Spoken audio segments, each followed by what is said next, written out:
Well, the main goal of the sanctions, which were introduced now against Russia, is, of course, to stop the war in Ukraine. The West is trying to force Putin to end the war by making it harder to fight the war, by making Russia's economy weaker.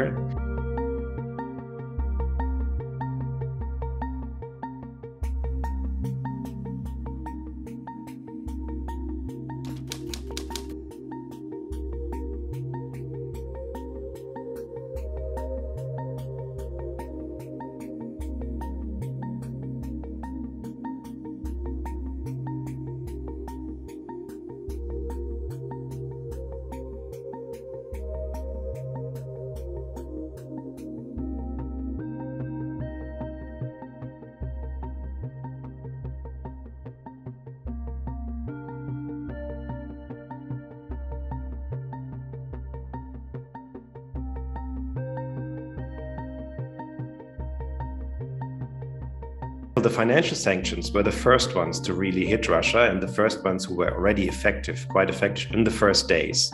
Russia was able to fend them off to some degree, but financial sanctions are always the most effective ones in the very beginning.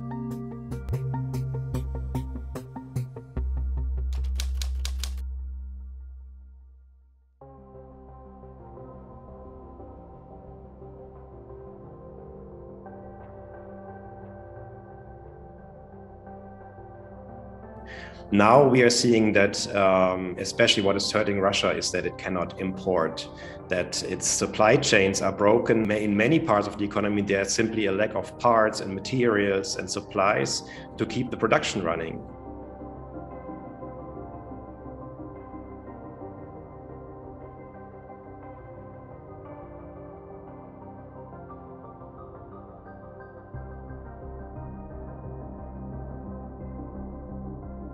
There's the technology embargo, and this will make it very difficult for Russia in the future to further develop its economy, and also Russia's oil and gas sector will suffer from these technology embargo because it will not be able to develop new production sites, and its production will ultimately also shrink.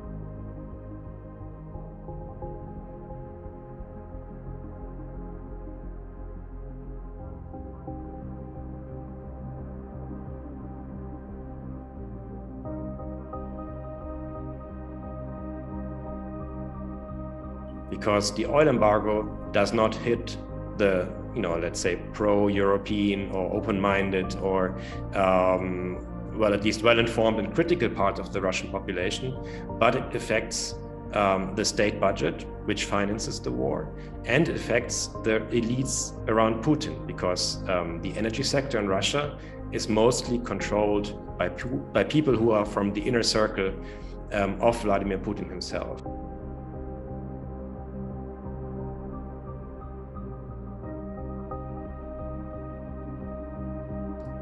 Well, the sanctions are working, this is already clear, but there's a limit to what sanctions can achieve, and we also have to be very honest about that.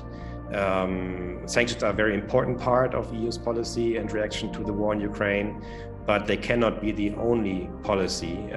It really needs to, there needs to be complementary policy of supporting Ukraine to fight this war, which at the moment I think is even more important.